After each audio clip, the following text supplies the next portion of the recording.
What's going on, everybody? Jolt here from the Token Minorities, and I am here with Season 3, Week 4 of the Major Pokemon League. This week against my really longtime friend Blake and Moxie and Manaphy.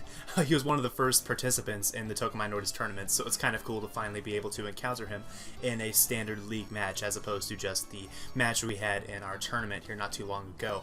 But yeah, I'm actually looking forward to this match quite a bit, especially because he's really grown into quite the stud in the format. Like he's good, and it's gonna be a pretty fun challenge for me. I do wish I would have had more time to prep for this match this week because obviously, as you've already seen at this point, I also played Togavor in the National Pokeball League today, this week, and that was a tough matchup as well. And I had to put a lot of time into that team for Toj, and that did kind of hinder the amount of time I had available to prep for Blake for the Major Pokemon League, because the NPL, the National Pokeball League, is obviously my priority.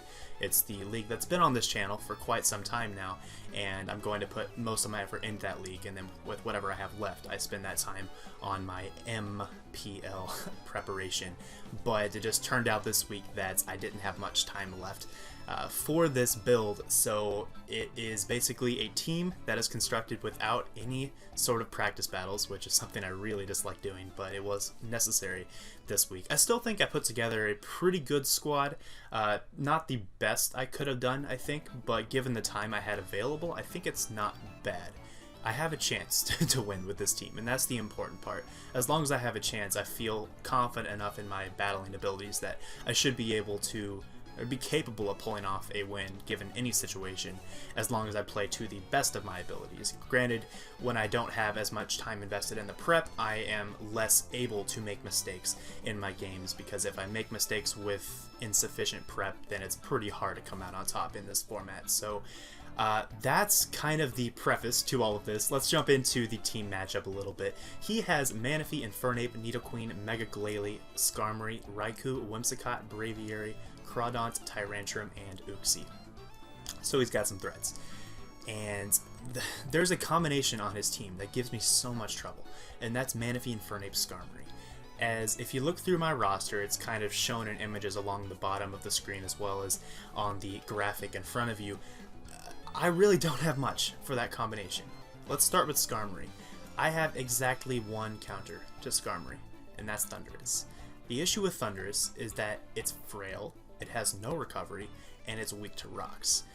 That combination does not bode well for me in this matchup, considering I also need Thundurus as a check for Manaphy. So Thundurus is going to be pressured to switch in a lot, not to take hits, but to revenge kill or to get myself some momentum in the game. And my defog options this week are also pretty weak, because he has Braviary for one, which of course has access to the ability, what's that called? Defiance, which obviously will deter my defogging, as that would give him a +2 attack boost, and I don't have the luxury of Clefable to just ignore that.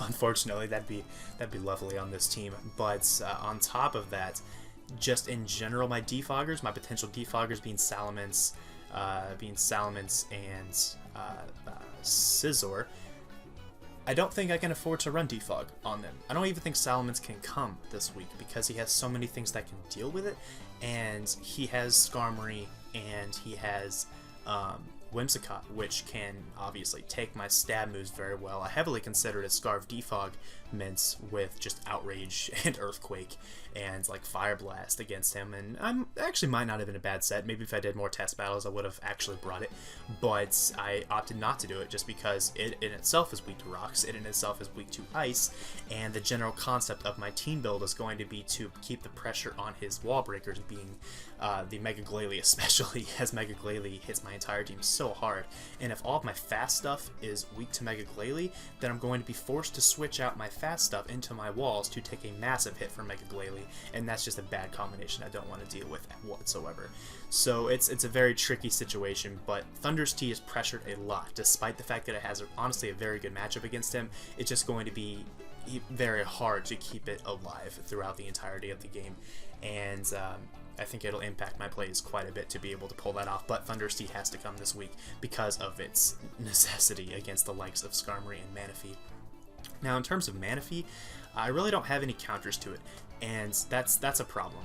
Like I said, I have Thunderous Tea to check it, I have a potential Superior to check it. Both of those, again, weak to Ice, so considering Manaphy is honestly one of the most common users of a Resist Berry, those both could just become bait for a Resist Berry Ice Beam combo, which is scary.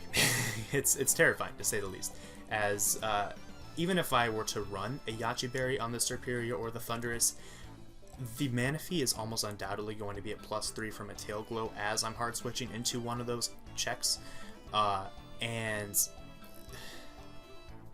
that means my Yache Berry is useless, because if he's a +3, it doesn't matter if I have a Yache Berry, I'm gonna die.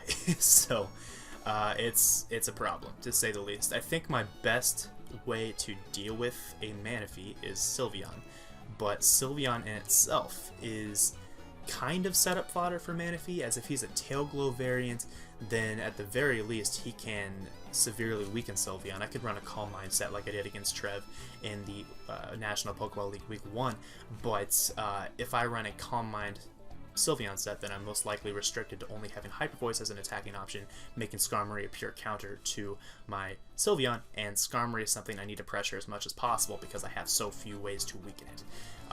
Or take it out, for that matter. As if I have a bunch of things that hit it weak, hit it very weakly, then it's going to be able to recover up a lot against a lot of my team, which is pretty bad considering I only have Thunderous that can straight OHKO it. So there's that, and then Infernape, it has super effective coverage for my entire team, and this is kind of where I regret dropping Reuniclus this past week, as Reuniclus would have been pretty nice for the Infernape, but now that I don't have Reuniclus, I don't have anything that can safely switch into any attack from the Infernape, considering its coverage is so fantastic. So I basically have to check it with things, and or bring lures, and I will be bringing both a lure and a check or two this week, and we'll just kind of see how it goes. I don't know, I really only had like I only had like 3 hours maybe to prep for this game, which is about a quarter of what I normally spend on my teams, so here goes nothing, I guess. But let's go ahead and hop on over to the team I ended up bringing. So I started off with Scarf Sylveon. Now, this was a set that I played with quite a bit in terms of what the best moveset was to bring, or best set in general was to bring against him. I played with the idea of Calm Mind with maybe a Kebia Berry to eat up a Gunk Shot from the Infernape. That's a thought that definitely could have worked out. I opted not to do that because that invites in a Glalie after I get a kill, and that's just a bunch of damage from Glalie that I do not want to take. So I opted for a Scarf set here to give me an additional check to Infernape, as this will always outspeed non-choice Scarfed Infernape, which is pretty nice. This also lets me outspeed Wall Breaker Nidoqueen, which otherwise is a pretty big threat to my team, and I can do a chunk to that with Psyshock, maybe even proc the Payapa Berry to the point where I can take out the Nidoqueen easily with my Thunderous here, which I'll show in a bit. This also gives me a nice way to get some nice damage off on Raikou. Granted, I do not outpace a max speed Raikou with this set, but I don't think he'll run max speed Raikou either. I think he's more likely to run something along the lines like speed creep and something a little bit slower, in which case I should be able to outpace that given how much speed I have on this Sylveon. So there's that. This also lets me outspeed an OHKO, a non-choice Scarfed Tyrantrum, which is very nice considering how big of a threat Tyrantrum is to everything on my team bar Mega Swampert. So I think this is pretty good offensively against him. I really wish I could have brought a defensive set this week just because I really feel like I need Calm Mind to be able to beat Manaphy with this, but I didn't think I could do it, unfortunately. It didn't really seem to fit. Upon further testing, maybe I would have been proven wrong, but this is what we're going to deal with this week. So then I have Psyshock to hit things, and Hidden Power Fire to hit the Skarmory. So let's move on to the next mon, if I can find my mouse. Where's my mouse? There it is. I have the Thunderous Tea. This is probably the top win con this week, just because I do need it for Manaphy, and I absolutely need it for Skarmory.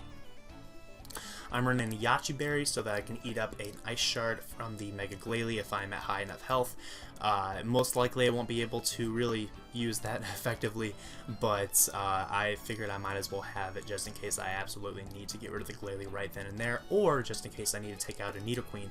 This allows me to get off a Psychic on the Nidoqueen, maybe prog a Payapa Berry, and then he'll Ice Beam me, and there goes my Yache Berry, then I kill it with the Psychic. So that's the general idea with this. Knockoff is there to knock off all of his berries. I have seen him use a very large amount of berries on his teams, kind of like Toke does, so I figured it'd be good to have knockoff in that slot, as opposed to Volt Switch and then Nasty Plot, so I can set up on the Uxie if he decides to try to switch that in directly against me. Yeah, so that's that. Next up is the Scizor. This is a rather gimmicky set, but it was also necessary because I have so few ways to beat Skarmory. I have to do something. I could have brought something like an HP Fire Superior, but it's so likely that I'll bring an Akaberry Skarmory with Brave Bird to take that out. It's just painfully obvious. So I really can't trust in Superior to be my second second check to Skarmory, so I'm going to take the more gimmicky approach, and that is using Scizor with Natural Gift Electric. This also lets me hit the Manaphy very hard, and at +2 I am able to OHKO, or no, I cannot OHKO. I am able to do a significant chunk to a specially defensive Skarmory, which is what I anticipate as his counter to Spec Sylveon. If he brings a, or in Superior as well for that matter, if he brings a defensive Skarmory, this only does about 70% at most, probably like 60 to 70, so that's not too great. But if he's a defensive Skarm, then at least he'll take more damage from Sylveon as well, and hopefully that'll help get him in range of this. I guess we'll see, but this is all I really had for my second option to beat Skarmory, and it's the best I can do there. But I need Swords Dance, I need Natural Gift. Now my last two moves came down to having U-Turn, Bullet Punch, Roost, and or Defog. I opted for U-Turn and Bullet Punch. Defog was something I really wanted to bring this week because he has access to T-Spike, Spikes, and Stealth Rock on his draft, and I figured he'd bring at least 2 of them, if not all 3, considering how weak my team is to hazards. But I opted for U-Turn because I figured he would be the kind of player to scout for a Natural Gift on the Scizor, because the only way I'm going to pull this off, given what he has, is to set up a +2 on the Glalie, or to set up a +2 in Skarmory's face as he goes for something like a Brave Bird or a Roost. So I want U-Turn on this to scout for whatever he wants to do in terms of his scout. So he could switch into something, take a U-Turn as I get momentum, and that'll help me keep the pressure on against him just in general, as I could definitely see Infernape being his primary switch into this, outside of Skarmory, obviously, if he was scouting for something. So if I U-Turn on that, I can U-Turn into Dugtrio and take out the Infernape potentially. That's just kind of the general thought process here. And then Bullet Punch is amazing against him, because if he's a Scarf Tyrantrum, a DD Tyrantrum, this lets me hit that very hard. This also lets me hit Whimsicott very hard, as well as the Mega Glalie, so Bullet Punch was pretty necessary in my opinion. And I do need pretty much all of this speed to be able to outpace his fast stuff. Let's see, I believe this outpaces Jolly Crawdaunt, just to make sure he's forced to use Aqua Jet against me, as opposed to being able to click Knockoff. So next up is the Mega Swampert.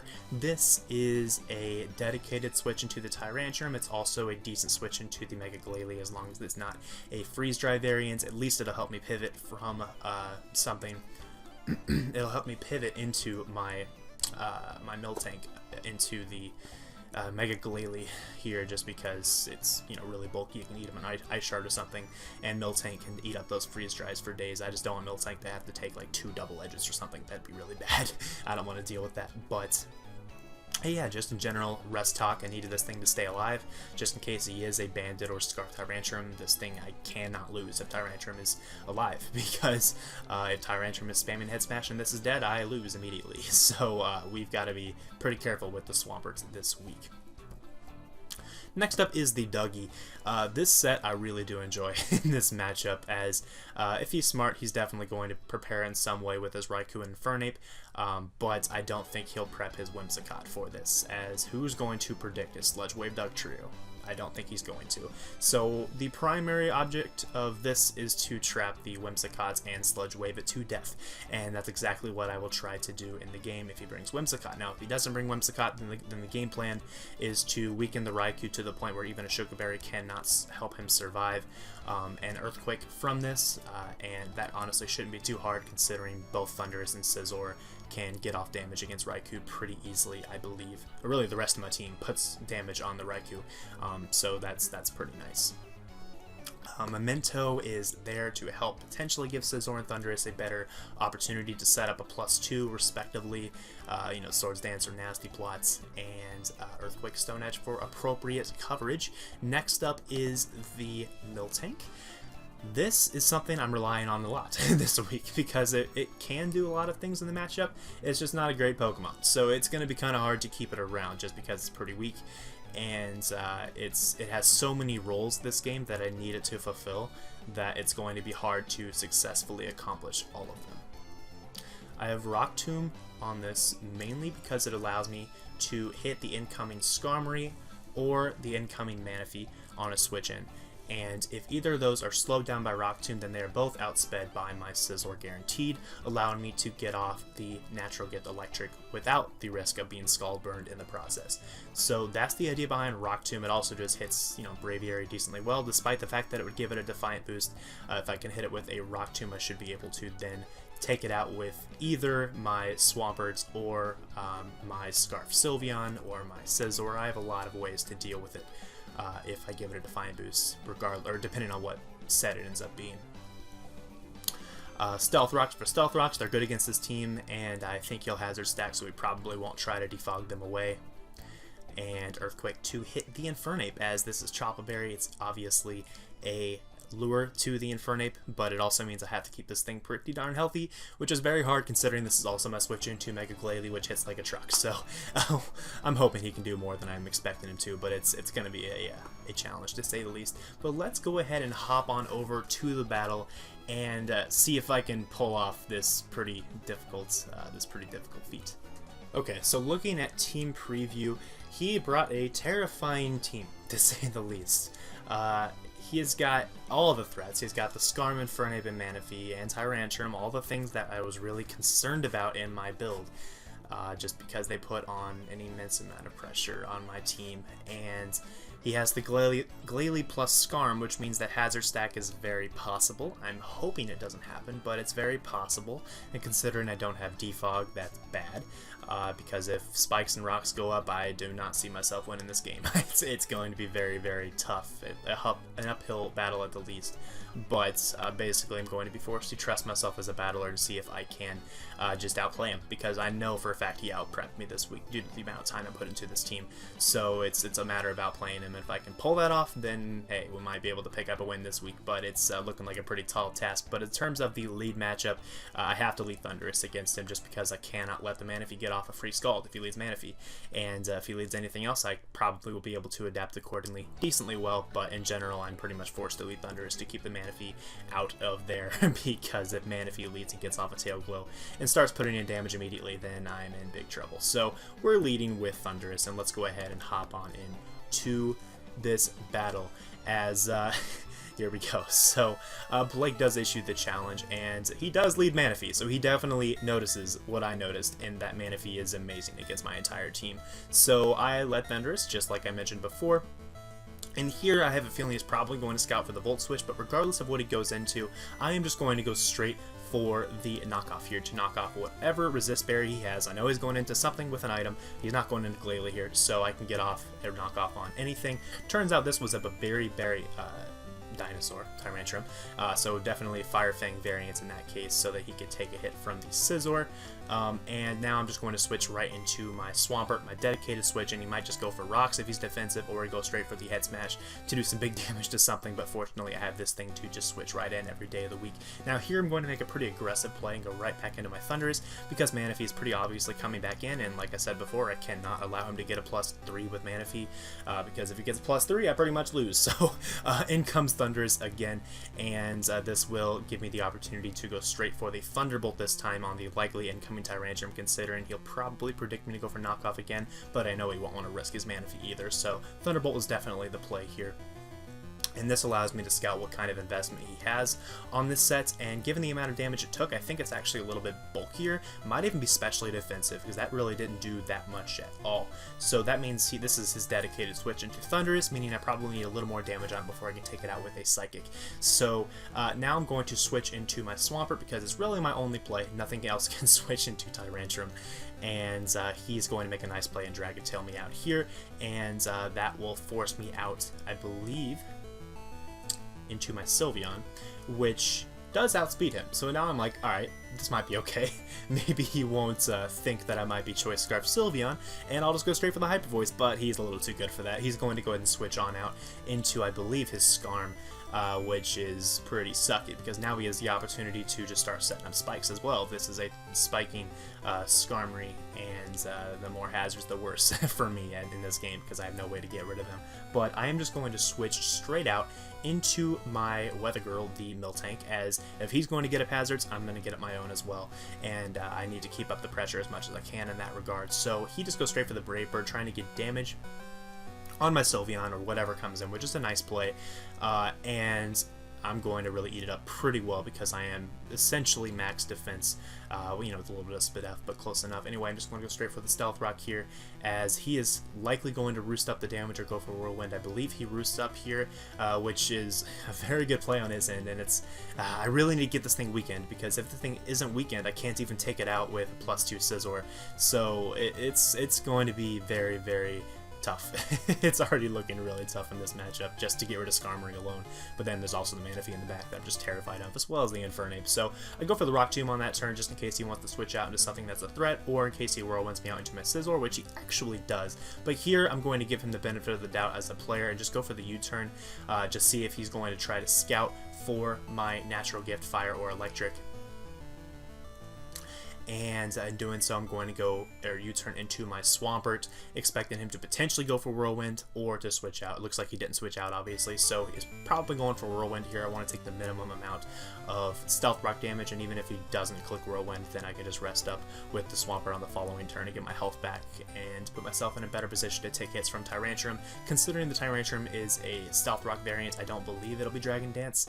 It's possible, but it has Dragon Tail, so I really doubt it. So this thing doesn't have to be at awake, essentially. It can be sleeping at high health, and that's good enough for me. I just need to switch into Tyrantrum. That's all I need. So I am just going to go ahead and Mega Evolve and click Rest here, as I believe he just roosts up himself again, trying to get himself up to as much health as possible, which is incredibly annoying, but it's a good play on his part too, just because I need to chip away at this thing in order to have any way of taking it out. It's really a nuisance to my entire draft. And I guess that's one thing I don't like about the draft too much in general, and I wish I would have noticed that when I was making my free agency swaps this past week, but I mean, I didn't catch it in time, so now we're going to have to deal with it this week and see what I can do. Now here he goes into the Manaphy, and I considered making the hard switch into Thundurus again, but I didn't think it was worth the Stealth Rock damage. I just go for the Sleep Talk here, trying to get an Earthquake. If I can get an Earthquake here, that would be fantastic, because the more damage I can get on this, the more likely it'll be in range of Scarf Sylveon, and if this thing gets taken out by Scarf Sylveon, that would be wonderful. So we went for an Earthquake. We tried to go for an Earthquake. We got Rest instead, unfortunately, and that's all she wrote for this turn. So I'm going to go ahead and swap on out into the Sylveon. It's the only switch in I have. I hate letting it get weakened like this and potentially burned, but it's all I can do. Otherwise, my entire team can get blown back by a Tail Glow variant, and he just goes for Scald like he should have, but I had to respect the Tail Glow option and go straight into Sylveon, and he burns me. And this burn was very, very huge, in my opinion, because it does start wearing me down. I have no means of recovery on this. The best I can do is click Hyper Voice now and hope he stays in so I can get some big damage on this. Fortunately for me, he does stay in, and I'm able to get off, what's it look like, 30, 40, about 40% to this Manaphy, so that's probably decent. It's decent. I would like to have been able to live this next round of burn damage plus rocks, but unfortunately, due to the first burn he got on me, that will not be the case, and I'm going to lose my Sylveon here. I guess I don't quite lose it yet. He's going to swap out like a good player and go into his Skarmory, and then I will go down, as I can't really switch out anyways. I can't get rocks off the field, so this thing's as good as dead. So I'm just going to go for the Hyper Voice to try to get as much damage as possible on this Skarmory, and then I will lose my Sylveon to the burn damage. But I did get the Skarm weakened to the point where it's definitely in range of the Scizor, but I have the free switch into Thundurus here. He really doesn't have switches to it anymore now that the Tyrantrum is weakened to the point where it will faint to 2 attacks from my Thundurus. So I'm just going to go Thundurus here. I basically am guaranteed a kill, and I'm just going to go ahead and click Thunderbolt here as well on the Skarm. It also forces the Skarm out, making it take another round of Stealth Rock damage, which even further ensures that it should be taken out by a +2 natural gift from the Scizor. So he goes into the Tyrantrum, and I'm just going to click that Thunderbolt. It takes a good chunk, knockoff first, I suppose. Yeah, I go for knockoff, right, because it didn't matter what he went into, because I'd be able to take it out with a Psychic anyways. It was a little bit lower of health than I thought it was at that point, but down goes the Tyrantrum. And now he goes into his Wrecking Ball, the Mega Glalie. I do have the Yache Berry. I could survive this Ice Shard, but it's simply not worth the damage I would take in the process because it would likely put me into range of dying from Stealth Rock on my next entry, and I really need this to check the Skarmory and the Manaphy, so I cannot make that risk. I just go straight into my Swampert. Ice Shard is painfully obvious. He's definitely going for Ice Shard on this turn. And that's exactly what he ends up doing. But following this, I'm basically left with the choice of do I leave Swampert in and expect him to not have the Freeze Dry, or do I switch into my Miltank and potentially take a chunk of damage from this if he decided to go for a Double Edge or an Explosion. It was a very difficult situation because if he just went for Explosion on this turn, severely weakened my Miltank, then I essentially just lost 2 Mixed Infernape. So it's a tough play, but it was a play I felt like I had to make because he still had this thing alive. And I felt like I needed to keep Mega Swampert alive at that point in the game, just in case he had like a Scarfed Infernape or a fully physical Infernape without Grass Knot. It was pretty necessary to have it alive as long as possible. He decides to put up a layer of spikes, which turned out to be very, very important in this game. Now here comes probably the most important play in the entire game. I go for Rock Tomb on this turn as opposed to going straight for a Milk Drink. If I went for Milk Drink on this turn, then I would have been nearly at high health, enough to be able to still check both the Glalie and the Infernape. But I went for Rock Tomb on this turn because I felt like I needed that extra bit of damage to ensure that I could take out Skarmory with a +2 Natural Gift. And at this point, I'm getting a little bit nervous because I only have 2 more switch-ins with my Thundurus. Manaphy is still alive, so I can't just switch in Thundurus every time to scare out this Skarmory, or else I'm going to lose it to Stealth Rock damage. So that's why I went for Rock Tomb on that turn. I still think that was my best play here because I need to take out Skarmory somehow, and I'm starting to think that Thundurus will not be my way to do it if I'm going to be able to beat Manaphy with anything else. So I go for the Swords Dance on this turn, expecting him to go for a Brave Bird like he did last time. That's exactly what he does. And at this point, I essentially have to pray that he doesn't now scout for the Natural Gift, as I think this is very, very obvious that I'm going for Natural Gift when I'm clicking Swords Dance into Skarmory space. But it turns out I believe he actually predicted Superpower on this turn, and I'm able to take it out with a Natural Gift Electric. This was an Occaberry Skarmory, just like I kind of thought it would be when I was building this team, because really Occaberry Skarmory is a fantastic lure to Serperior, as if I were to bring Serperior, then I'd be forced to run Hidden Power Fire to hit the Whimsicott. So HP Fire, or Occaberry rather, on Skarmory made a lot of sense. Now here, I do manage to take out the Skarmory, which is really nice. It puts me at least in a position where I can win. The problem is being able to get my health back with the Miltank to be able to beat Infernape with Miltank. That's the problem. We're going to see if I can mitigate that somehow. But I just go for the Bullet Punch to put this thing in range of my Dugtrio, regardless of if it's a Chocoberry set. And he goes for the Thunderbolt. He probably should have gone for Volt Switch if he had it, but I assume he didn't because he went for Thunderbolt here. But I'm just going to go ahead and trap this and get rid of it, unless its Shed Shell turns out to be Chocoberry, so I will be able to get rid of the Raikou here, which is pretty nice. And after this, he is going to go ahead and switch into his Mega Glalie to threaten me out with an Ice Shard. At this point, I probably could have sacked my Dugtrio, as if he were Adamant Max Attack Infernape with Life Orb, Mach Punch could take me out from this range, and if he's Scarfed, then obviously he takes out Dugtrio with the Infernape anyways, but I decided to keep it just in case he wasn't Max Attack Adamant with Life Orb, Mach Punch, or Scarf, and in which case I could trap the Infernape with Dugtrio, and I'm running out of options to beat the Infernape at this point, so I felt like it was a play I had to make. He makes the pretty obvious play, just goes for Ice Shard. I feel like I'm on my back foot this entire game, and I know that comes down to the prep I actually put into this game, but it's been pretty nuts. I really didn't. I felt like I was having to make plays the entire game, which is not how it should be.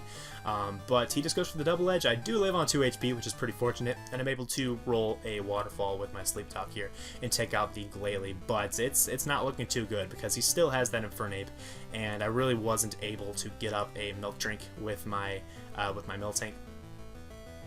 So if it's a Scarfed Infernape, or is a Life Orb, even at this point after Rocks and Spikes, if it's a Life Orb Infernape, it'll be able to take out Dugtrio with Mach Punch. So Infernape is looking like it could sweep me here, which is a little bit unfortunate. I thought I put up a pretty good fight in this game, and I basically had to count on this not being Life Orb, Mach Punch, or not being Scarf to be able to win at this point, but unfortunately, as you'll see here pretty soon, it actually is a Scarf Infernape, so that's pretty unfortunate, to say the least, as I'm going to go into my Dugtrio now just to see if there's a chance I might be able to survive and take this thing out here. And we'll see here pretty shortly, that I try to go for the Earthquake, but he just outspeeds me and takes me out to close combat. So my only hope now is that he doesn't have much attack investment, which is very unlikely considering it is Scarf Close Combat. It's probably max attack, but if it is not max attack, then Miltank should still be able to eat up the close combat from the range it is at. Considering I have the Choppa Berry, but if the spikes were not up on this turn, then I actually, at this 81 HP, it would have required a very high roll from the Infernape to be able to take out this Miltank spread with a close combat due to my Choppa Berry. But the spike is what did it, as he will be able to take out the Miltank with close combat, and of course my Thundurus will also be outsped and taken out. So that is going to be the game. Unfortunately, we do lose twice this week, which is something that I've never done before. That happens, but I don't know. It was a tough matchup considering the amount of time that went into the team. I'm not trying to make excuses. Obviously, Blake is a very good player in the format, and I will not take that away from him. He definitely out-prepped me this week, 100%. I felt like I played almost as well as I could have, considering the team I brought and considering the lack of responses I really had to things like his Manaphy and Skarmory. I think I played about as well as I could have. If there's a misplay that someone notices, please do let me know in the comments, and I'll definitely discuss that with you. But even upon watching through this battle again now, I don't really see any severe misplays. I just don't think I had the resources to be able to beat the combination of Manaphy, Infernape, and Skarmory. Maybe I'm wrong. Maybe if I spent more time on my prep, I would have been able to handle those better or more effectively and efficiently, but I could not figure out the combination in time for this battle, unfortunately, and it did result in a loss. So, good game, Blake. Definitely go check out his channel. He's a cool guy. I've gotten to know him, like I said, over the past couple years, decently well, and he's steadily improving as a battler. He's very good in the format, and he's definitely worth a watch for all of you who like high quality draft format battles. Definitely check out Moxie and Infernape. He's good at the format. He participated as an all-star in March Madness, so he obviously knows what he's doing, and I highly recommend giving him a look. And yeah, great game, Blake. It was a good match, very well prepped on your part. I wish I could have done a little more for you in terms of my own prep, but I felt like I put up a pretty good fight in the battle considering the circumstances.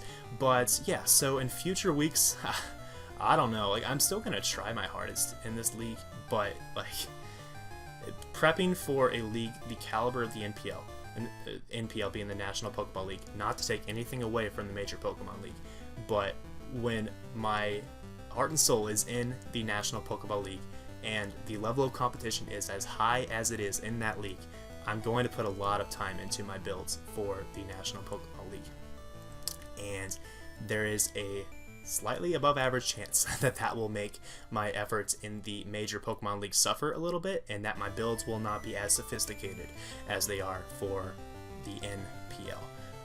I'm going to work my hardest to prevent that from being the case, and I guess we'll see, but I think this week really was the first example of that being the case here, as I think I played well. My prep, though, was not on par with what is normally my prep in the NPL.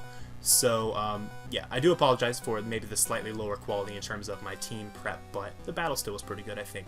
It definitely was a photo finish, to say the least, as without the spike I would have won, with the spike he won. So that was definitely a heck of a match, and definitely a nice little classic game against my good friend Blake. So thanks for watching, guys. Next week we have a game against Daniki, definitely a good friend of mine as well. I met him through the March Madness tournament, so it's been pretty fun to get to play all these guys that were all-stars in our tournament, and that'll be, you know, one I'm definitely looking forward to for this next week. So thanks for watching, guys, and I will see you all then. Peace.